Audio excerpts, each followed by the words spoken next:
U.S. under incarceration has grown tenfold since 1980, but there's little evidence that increased punishment has significantly reduced the problem.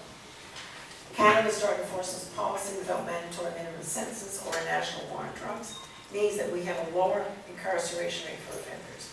However, despite this, some attempts for balance during the time of Canada's drug strategy in 2003, the dominant policy regarding illicit drugs has basically remained one of criminal prohibition, despite how great everybody thinks that we are.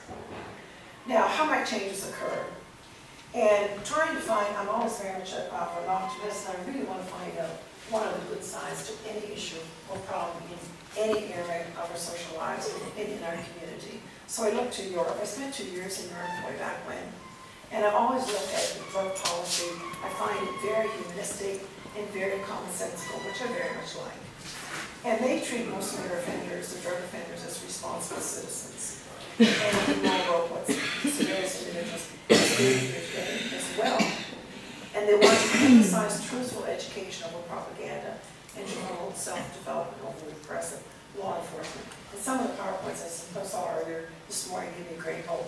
Looking at the health model, looking at making sure these offenders have a sense of community, and that even at Hastings downtown east side, my daughter works at on-site. She used to work at inside. Maybe like daughter, like mother, right? And I visited the place, and I'm very, very taken by it. And I think it's a great place for people to meet. In the United States, where I work, there would be a community center that would sort of encompass all the offenders in the community. And a lot of the women I worked with would go there and would sort of get together in a cohort of previous drug offenders and drug abusers and so on, and try to make some sense to their lives.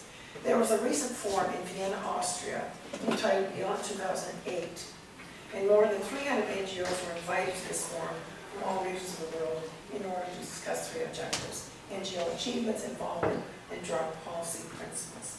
And there was everybody there with the kitchen sink. We had AIDS organizations, public health groups, human rights advocates, treatment specialists, police officers, substance abuse researchers, academics, drug policy reformers, and other experts from around the world to critique the United Nations drug policy and make recommendations. Now, this high-level statement and conference could not change a word in the current drug control conventions framing global drug policies, but they managed to adopt a new political declaration about the future directions of the global drug control regime. And the Beyond 2008 process is the only formally accepted channel for civil society to influence the wording of this declaration.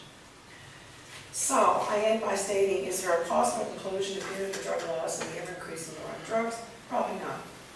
Critics of both nations, US and Canada, have argued that changes need to be made to each country's drug policies and dialogues, and that this will hopefully and undoubtedly continue.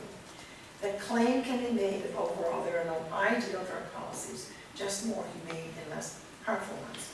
How to achieve such a goal would be a major challenge that would perhaps enable each nation to move beyond punitive drug policies